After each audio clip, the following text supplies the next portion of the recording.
Now, I've bounced this tennis ball around for a while, and I said, well, I don't know if he's crazy. You know, they went through this whole re-image thing for the Olympics to fight to get Cousins on the Olympic team, to try to re-show, you know, like, he's not crazy. You know, he's a great player because talent-wise, he's one of the best players in the NBA, without a fraction of a doubt. You have to go very far to find anybody that would say Demarcus Cousins is not an exceptional basketball player. You would have to travel very far to find somebody to say that. And that's facts. Demarcus Cousins, since he's been in the league, has dominated. And I mean that. I mean, every year, like this year, he's doing even better than I've ever seen him play throughout his career. But he's averaging 29 points a game. You're looking at a guy who's basically giving you 12 to 13 rebounds a game this season alone, with 50 more games to go, of course. But he can't be stopped. He's playing he's like the last big man left. And he's basically 25 and 10 every year. But he's the only thing basically in Sacramento. They've been fighting to move the team out of Sacramento forever. The owners is like, look, we need to get out of here. And then the people that like, look, no, we want you to stay. We want to keep our team. You know, this is the only thing they have. Their team is a bunch of scrappers, and the only thing they really have is Cousins. They got Emeka Okafor on there. They got Bynum, I think, on the roster. It's like, where in the world is this team going to go? So the question is asked, is DeMarcus just crazy? You see, the thing is he's the same person he's been since he got into the league back in 2010, 2011. You know, people are like, look, we got to try to improve your image. We got to do this. We got to do that. He's still the same old booby. You know, booby. And I mean not as a player, I mean attitude-wise. See, they didn't sign Booby. They signed DeMarcus Cousins. And that's what the Kings are like, look, man, we didn't sign your alter ego, the spoiled guy who always throw these tantrums. We didn't sign him. We signed Booby. Now, since he's been in the league, it's been technical fouls, ejections, technical fouls. And can nobody really enjoy his performances? He put up 54 points in a game, and they talking about him spitting out his mouthpiece on the floor. Like, why would you do that? If the bench was irking you on and edging you, that means now they know they can mentally take you out of a game or put you in a position where they could get you ejected.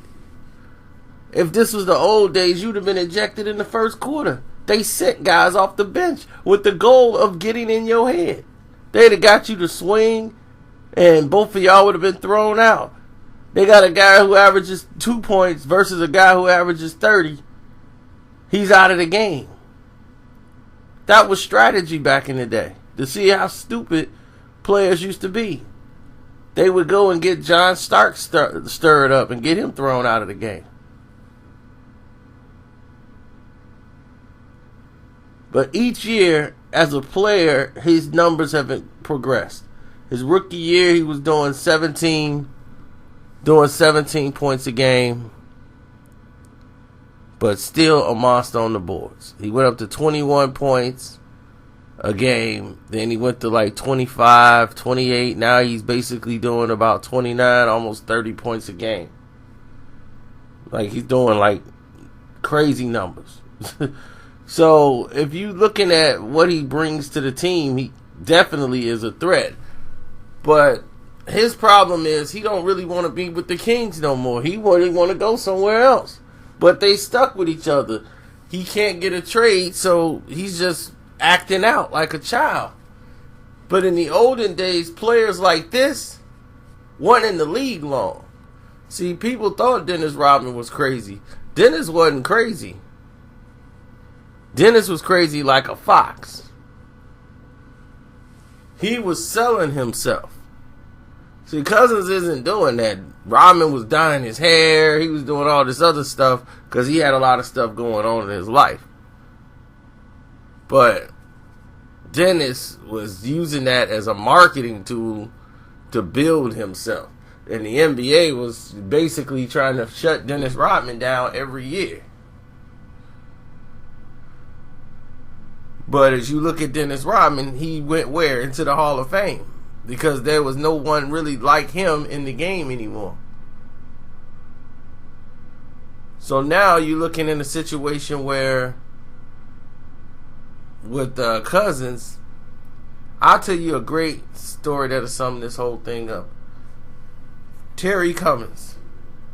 We all remember Terry Cummins, played for the Milwaukee Bucks. Well, you young people won't, but you got Google. Look up Terry Cummins from Chicago, Illinois. Terry Cummins made it to the NBA, played for the Bucks. Great player. He had a brother, Lee Cummins, that was just the same size as him, probably a little bigger, had great touch, probably was a better shooter than Terry. Lee had all these moves, and he had NBA scouts, and he was pegged to go to the league. But in high school, Lee had a very bad problem. He had a temper. Lee's temper and attitude, arguing with refs, arguing with players, arguing with coaches, it kept Lee from going to the NBA. Lee thought, like, I'm so good, that's going to overpass anything. So Lee didn't even get drafted. He didn't go and finish anything in college because he was already arguing with him. He knew more than the coach. He knew more than anybody else. So in the end, you need these people to co-sign for you. You need that coach to say, hey, you the man. I need you. You know, he's a great example of our university.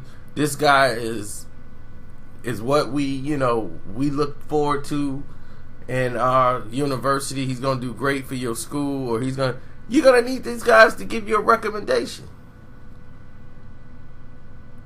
We never saw Lee Cummins in the NBA. Now, did he have the talent to be there? Absolutely. He was better than probably 30-40% of the league.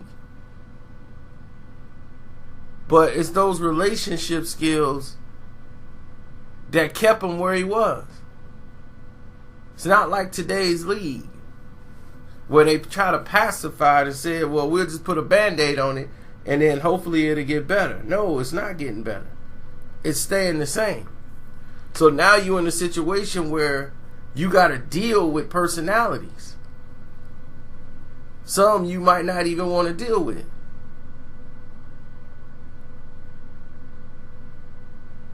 I don't know if y'all understand all this, but this is how the league is set up now. It's a babysitting league. You pacifying all these spoiled people.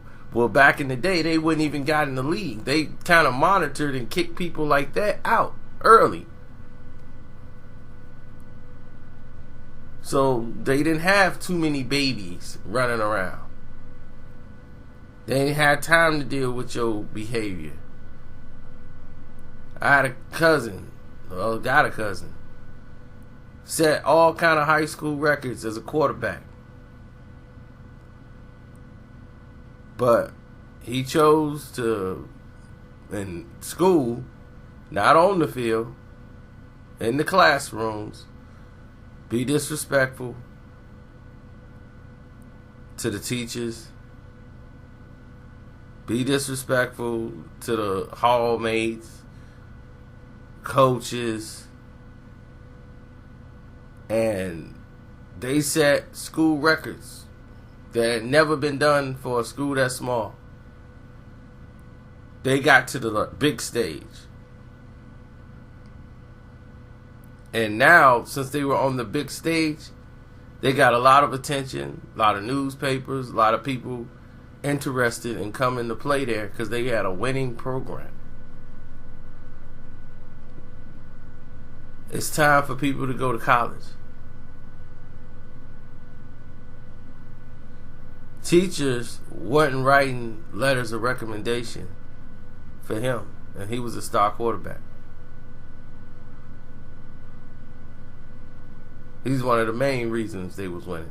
Matter of fact, other players on that team went to D1, Division I schools, colleges and university, based on him being the quarterback. They made it, and he got all these people in the D1 schools. But nobody wanted to co-sign for him. None of the teachers wanted to recommend anything for him. His grade point average was about C level. And he's a smart kid. So what was the problem? People were putting athletics over academics. And when that happened, you started to see the real world come very fast and start slapping you right in the face with reality. Because once high school's over and you got to start going through life, there's nobody there to really prepare you for it. If they haven't prepared you for it already, they failed you. Because now it's like, okay, well, playtime's over. Now it's time to get out in the world and earn if you're not going to college. Now you're out here in the world for something you're not prepared for because you never took it serious. They never told you it was serious. And now we got glorified babies running around in this league, going back towards the NBA. And then you bring it back to Cousins. Who's going to want to play with him? Do you think Cleveland, because they saying LeBron James would want to play with Cousins? Of course he's better than Tristan Thompson or whatever. But here's the thing. Who's going to be able to afford to bring him over? You think LeBron is going to get that owner to pay the money to bring Cousins over? Cousins over? So he could play with LeBron James? No. They're gonna stick with what they got. They already winning games without him. So there's a lot of teams he could possibly go to, but the Kings are going to want to be compensated. And believe you me, nobody wants to play for Sacramento. Sacramento is where you go. Right there, you become them or a Timberwolf right before you're out the door. So, it's your boy Carcino. I'm out. Go ahead and subscribe to the channel. Peace.